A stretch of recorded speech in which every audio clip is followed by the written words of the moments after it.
തെരഞ്ഞെടുപ്പിലേറ്റ കനത്ത തകർച്ചയ്ക്ക് പിന്നാലെ കണ്ണൂർ CPM-ൽ പുകയുന്ന ആഭ്യന്തര കലഹങ്ങൾ അന്വേഷണ കമ്മീഷൻ പ്രഖ്യാപനത്തോടുകൂടി പുതിയ തലത്തിലേക്ക് വരികയാണ്. തങ്ങളുടെ അപ്രമാദിത്വത്തിനേറ്റ കനത്ത തിരിച്ചടിയുടെ യഥാർത്ഥ കാരണങ്ങൾ മൂടിവെക്കാനും പാർട്ടി കമ്മിറ്റികളിൽ ഉയർന്ന നേതൃത്വ വിരുദ്ധ വികാരത്തെ വഴിതിരിച്ചുവിടാനുമുള്ള അണിയറ നീക്കങ്ങളാണ് ഇപ്പോൾ അന്വേഷണ കമ്മീഷൻ രൂപീകരിക്കുന്നതിലൂടെ നടക്കുന്നത്. പാർട്ടിയിലെ കുറെ സത്യസന്ധരായ നേതാക്കളെയും അണികളെയും പരാജയത്തിന്റെ ഉത്തരവാദികളാക്കിക്കൊണ്ട് പുറത്താക്കാനും വെട്ടിനിരത്താനും ഈ കമ്മീഷനെ ഔദ്യോഗിക നേതൃത്വം ആയുധമാക്കുമെന്നാണ് രാഷ്ട്രീയ നിരീക്ഷകർ വിലയിരുത്തുന്നത്. മുഖ്യമന്ത്രിയായിരുന്ന കാലത്തെ പിണറായി വിജയന്റെ ധാർഷ്ട്യം നിറഞ്ഞ ഭാഷയും സംസ്ഥാന സെക്രട്ടറി MV ഗോവിന്ദന്റെ തെറ്റായ തീരുമാനങ്ങളുമാണ് പാർട്ടി കോട്ടകൾ തകർത്തത് എന്ന യാഥാർത്ഥ്യം മറയ്ക്കാനാണ് ഈ തിടുക്കത്തിലുള്ള കമ്മീഷൻ നാടകം.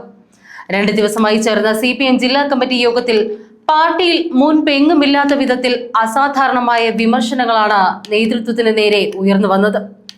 സാധാരണയായി ഔദ്യോഗിക നേതൃത്വത്തിന്റെ തീരുമാനങ്ങളെ ചോദ്യം ചെയ്യാൻ മടിക്കുന്നവർ പോലും ഇത്തവണ പരസ്യമായി രംഗത്ത് വന്നു. പിണറായി വിജയന്റെ കടുംപിടുത്തങ്ങളും ജനങ്ങളെ വെറുപ്പിക്കുന്ന പ്രയോഗ രീതികളും പാർട്ടിയെ ജനങ്ങളിൽ നിന്നും അകറ്റിയെന്ന് കമ്മിറ്റിയിൽ ഭൂരിഭാഗം അംഗങ്ങളും തുറന്നടിച്ചു. പുതിയ തലമുറയുടെ ചിന്താഗതികളെയും മാറുന്ന സാമൂഹിക സാഹചര്യങ്ങളെയും ഉൾക്കൊള്ളാൻ പാർട്ടിക്ക് സാധിച്ചില്ല. ജനങ്ങൾക്കായി സർക്കാർ നിരവധി ക്ഷേമ പ്രവർത്തനങ്ങൾ നടപ്പാക്കിയിട്ട് പോലും വലിയ തോൽവി നേരിട്ടത് രാഷ്ട്രീയമായ പാളിച്ചയാണ് എന്നും അണികളുടെ വികാരം ഉൾക്കൊണ്ടുകൊണ്ട് പിണറായി വിജയനും MV ഗോവിന്ദനും സ്ഥാനങ്ങൾ ഒഴിഞ്ഞു മാറുകയാണ് ചെയ്യേണ്ടത് എന്നും യോഗത്തിൽ ശക്തമായ അഭിപ്രായം ഉയർന്നു. എന്നാൽ ഈ നേതൃമാറ്റ ആവശ്യം അട്ടിമറിക്കാൻ വേണ്ടിയാണ് ഇപ്പോൾ പയ്യന്നൂരിലെയും തളിപ്പറമ്പിലെയും പരാജയത്തെക്കുറിച്ച് അന്വേഷിക്കാൻ പ്രത്യേക അന്വേഷണ കമ്മീഷനെ നിയോഗിച്ചിരിക്കുന്നത്. പാർട്ടിയുടെ ചരിത്രത്തിലെ തന്നെ ഏറ്റവും അപമാനകരമായ പരാജയമാണ് തളിപ്പറമ്പിൽ സംഭവിച്ചത്. സംസ്ഥാന സെക്രട്ടേറിയറ്റ് അംഗം MV ജയരാജൻ, സംസ്ഥാന കമ്മിറ്റി അംഗം P ജയരാജൻ, ജില്ലാ സെക്രട്ടറി KK രാകേഷ് എന്നിവരടങ്ങുന്ന വൻ നിര തന്നെ നേരിട്ട് മണ്ഡലത്തിൽ ക്യാമ്പ് ചെയ്ത് വോട്ടർമാരെ സ്വാധീനിക്കാൻ ശ്രമിച്ചിട്ട് പോലും പാർട്ടി സ്ഥാനാർത്ഥി PK ശ്യാമള വൻ ഭൂരിപക്ഷത്തിൽ പരാജയപ്പെടുകയായിരുന്നു. പാർട്ടി നയങ്ങളിലെ അപചയത്തിനെതിരെ രംഗത്ത് വന്ന വിമതർക്ക് പിന്നിൽ അണികൾ പരസ്യമായി നിലയുറപ്പിച്ചതാണ് തളിപ്പറമ്പിലെയും പയ്യന്നൂരിലെയും ചുവപ്പ് കോട്ടകൾ തകരാൻ കാരണം. എന്നാൽ ഈ പരാജയത്തിന്റെ കനത്ത ഉത്തരവാദിത്തം മുഴുവൻ P ജയരാജന്റെ തലയിൽ കെട്ടിവെക്കാനുള്ള ആസൂത്രിത നീക്കങ്ങളാണ് പാർട്ടിയിലെ ഔദ്യോഗിക വിഭാഗം ഇപ്പോൾ നടത്തിക്കൊണ്ടിരിക്കുന്നത്. തിരഞ്ഞെടുപ്പ് ഏകോപനത്തിൽ P ജയരാജന്റെ ഭാഗത്തു നിന്നും വീഴ്ചയുണ്ടായി എന്ന് വരുത്തി തീർക്കാനാണ് കമ്മീഷന്റെ പ്രധാന ലക്ഷ്യം. ജനകീയ അടിത്തറയുള്ള നേതാക്കളെ ഒതുക്കാനും ഔദ്യോഗിക നേതൃത്വത്തിന്റെ പരാജയങ്ങൾ ജനശ്രദ്ധയിൽ നിന്ന് മാറ്റാനും P ജയരാജനെ ബലിമൃഗമാക്കുന്നത് കണ്ണൂരിലെ പാർട്ടിയിൽ വലിയ പൊട്ടിത്തെറികൾക്ക് കാരണമാകും. അതേസമയം പേരാവൂരിലെ പരാജയത്തിൽ മൗനം പാലിക്കുന്ന പാർട്ടിയുടെ നടപടി കൂടുതൽ സംശയങ്ങളിലേക്ക് വഴിവെക്കുകയാണ്. തോൽവി പാർട്ടി മുൻകൂട്ടി അറിഞ്ഞോ എന്ന ചോദ്യമാണ് ഇവിടെ പ്രസക്തമാകുന്നത്. അതായത് പാർട്ടിയുടെ ഉറച്ച കോട്ടകളിലെ തോൽവി അന്വേഷിക്കാൻ കമ്മീഷനെ വെച്ച നേതൃത്വം പേരാവൂർ മണ്ഡലത്തിലെ പരാജയം പൂർണ്ണമായും അവഗണിക്കുകയാണ് ചെയ്തത്.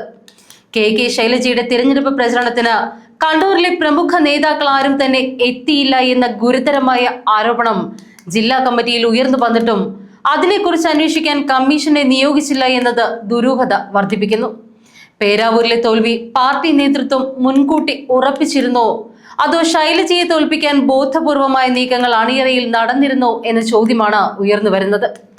ജനപ്രിയ നേതാക്കളെ അപ്രസക്തമാക്കുക എന്ന പാർട്ടിയിലെ ഒരു വിഭാഗത്തിന്റെ താല്പര്യമാണ് പേരാവൂരിൽ പ്രതിഫലിച്ചത് എന്ന ആക്ഷേപവും ശക്തമാണ്. കഴിഞ്ഞ തദ്ദേശ തിരഞ്ഞെടുപ്പിൽ തന്നെ മുന്നറിയിപ്പ് ലഭിച്ചിരുന്നിട്ടും ആവശ്യമായ തിരുത്തലുകൾ വരുത്താതെ അമിത ആത്മവിശ്വാസത്തോടു കൂടി മുന്നോട്ട് പോയ ജില്ലാ സെന്ററിന് സംഭവിച്ച ഗുരുതരമായ ജാഗ്രത കുറവ് തന്നെയാണ് പാർട്ടിയുടെ സർവനാശത്തിന് വഴിവെച്ചത്. എന്നാൽ പേരാവൂരിലെ അന്വേഷണം പാർട്ടി പരിശോധിക്കുന്നതുമില്ല. ഇതോടെ സംശയത്തിന്റെ നിഴലുകൾ മുഴുവൻ പിണറായി വിജയനിലേക്ക് നീളുകയാണ്.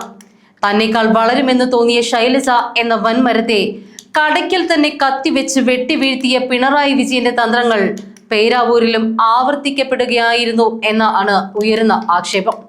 തന്നെ പാർട്ടി മനഃപൂർവ്വം തോൽപ്പിച്ചു എന്ന ശൈലജ ടീച്ചറുടെ പരാതിയും ഇതോടൊപ്പം തന്നെ കൂട്ടി വായിക്കേണ്ടതാണ്. തിരഞ്ഞെടുപ്പിൽ നേരിട്ട തിരിച്ചടിക്ക് കാരണം താഴെത്തട്ടിലെ വീഴ്ചയല്ല, മറിച്ച് ഉന്നതന്മാരുടെ ധാർഷ്ട്യമാണ് എന്ന് അണികൾ വിശ്വസിക്കുന്ന ഈ സാഹചര്യത്തിൽ ശ്രീമതി ടീച്ചറും KK ശൈലജ ടീച്ചറും അടങ്ങുന്നവർ കൈകോർത്താൽ പാർട്ടിയിലെ എല്ലാ തെറ്റായ പ്രവണതകളും തിരുത്താൻ സാധിക്കും. പേരാവൂരിലെ അപ്രതീക്ഷിതമായ പരാജയത്തിന് ശേഷവും പരസ്യമായി പാർട്ടിയെ വെട്ടിലാക്കാൻ ശൈലജ ടീച്ചർ ഒരിക്കൽ പോലും ശ്രമിച്ചിട്ടില്ല എന്നതും ശ്രദ്ധേയമാണ്. എന്നെ ഒതുക്കി എന്നത് വ്യാജ പ്രചരണമാണ്. പിണറായി പ്രതിപക്ഷ നേതാവായി തുടരുന്നതിൽ തകരാറില്ല എന്ന് ശൈലജ ടീച്ചർ പറയുമ്പോഴും തോൽവിയിൽ തങ്ങൾക്കുള്ള അമർഷം ഇരുവരും വാക്കുകളിൽ ഒളിപ്പിച്ചു വെക്കുന്നുണ്ട്.